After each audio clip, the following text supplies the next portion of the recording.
At the present, students are privileged with diverse and fine resources to help them study.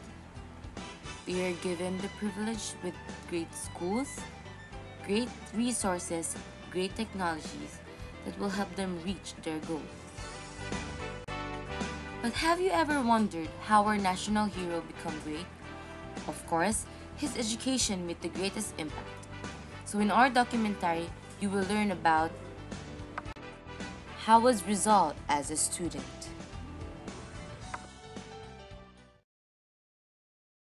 Just like every Filipino today, Rizal started his education with his family.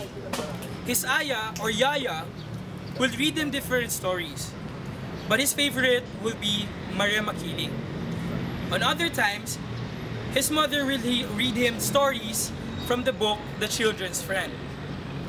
In a letter to Blumentritt, Rizal said his mother could read melodious Spanish phrases in which he himself had difficulty reading. Teodora Alonso is the name of Rizal's mother. She is the first teacher of Rizal and she was the one who taught him how to speak and read Spanish fluently in their own home. As a mother, he also taught him principles that he stood by while growing up. When he was 9, young Pepe was transferred to Binyang by Pasiano. There he would study in a private school and stay in his aunt's house. His schoolmaster, Justiniano Aquino Cruz, who was an expert in Spanish and Latin, but Rizal believed that his schoolmaster transmitted this knowledge by lashing his students' buttocks. During Pepe's stay in Binyan, he was always been bullied by his seniors. There, he proved his academic excellence and he was academically superior to those ones who bullied him. And also, the harsh instruction used by his schoolmaster, this will never leave Rizal. In his works, Noli, Ibarra wanted to build a child-friendly school.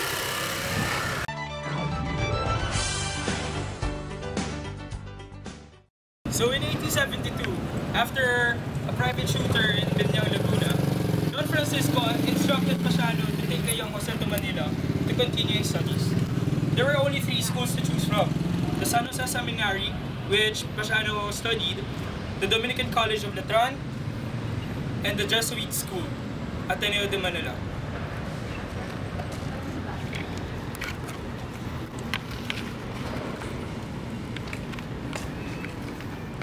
Ateneo Municipal was an intramuros back then. It is quite obvious that it is much smaller than the present Ateneo. Looking at place of the intramuros, where Ateneo de Municipal was stood, Ateneo made a great impact in Rizal's life. If it wasn't for the death of Rizal would have been a Jesuit. To those of you who don't know, Jesuit is the order in Ateneo during Rizal's time. In the statement that was said a while ago, if it wasn't for the death of Gumborza, Rizal would have joined priesthood and become a Jesuit himself. Jose Rizal wasn't supposed to study in Ateneo because on June 10, 1872, he passed Christian doctrine, arithmetic, and reading in Letran. The Jesuits do not want Rizal to study in Ateneo. First, because their term already started, and another is Rizal's health conditions. However, Rizal managed to study in Ateneo because of the help of his brother Pasiano. Pasiano asked the help of Manuel Burgos, who is the nephew of the famous Padre Burgos.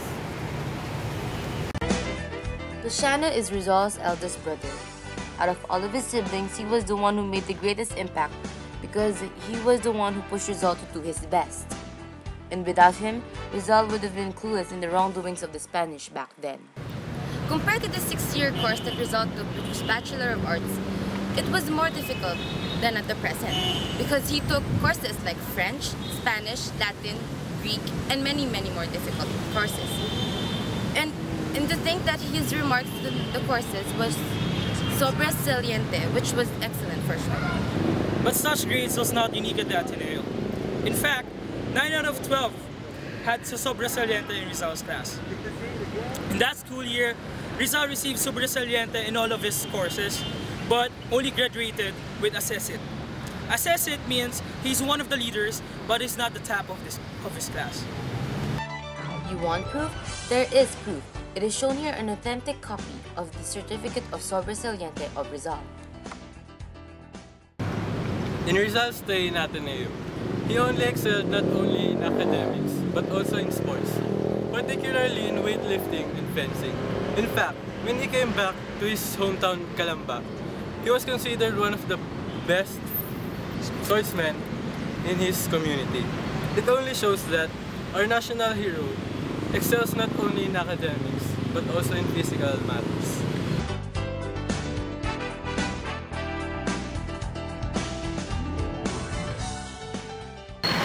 After he took a Bachelor of Arts at Ateneo, JOSERIZ decided to take up medicine to cure his mother's illness in the University of Santo Tomas. This was University of Santo Tomas during Rizal's time. Now, it's nothing but a plaque and an old building here at the present time Intramuros, Manila.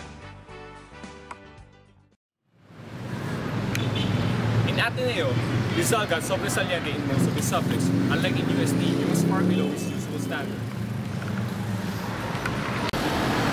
Maybe the reason behind this is because med school did not really his audition, or maybe it's because of the harsh treatment he received from the Dominican priests in USC. His racial jealousy was developed in the university.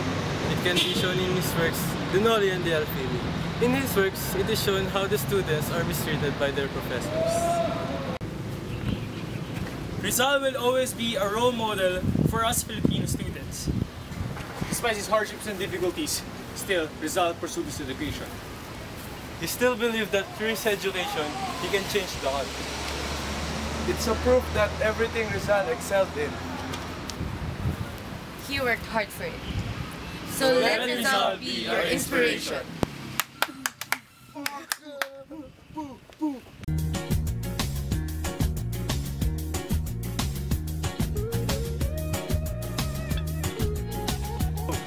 When he was 9, Bayono took Pepe into Tatang's day. Okay, play na. Ano naman to? I-mute ko. Mute moment.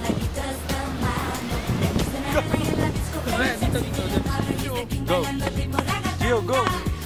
Yung kanina. Oy, ito yung kanina.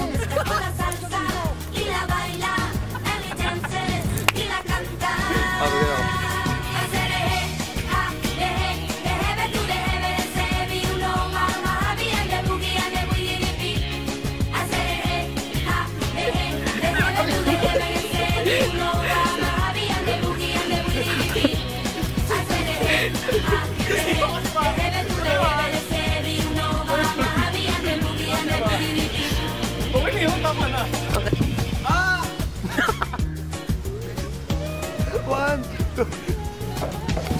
And now, as you can see, there's this black monster I'm eyeing. The Bayono.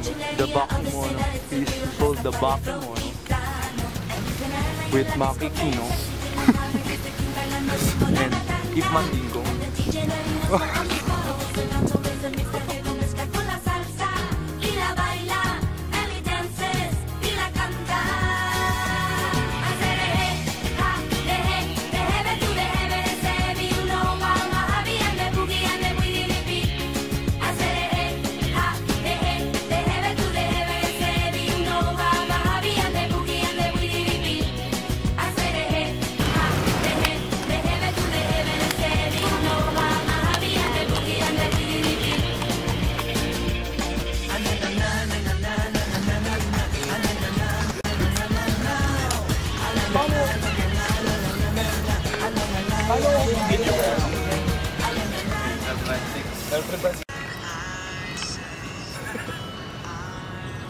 Someone has to.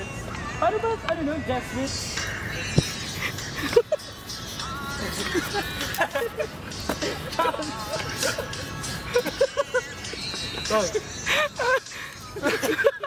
Tang. Ang ganda mo.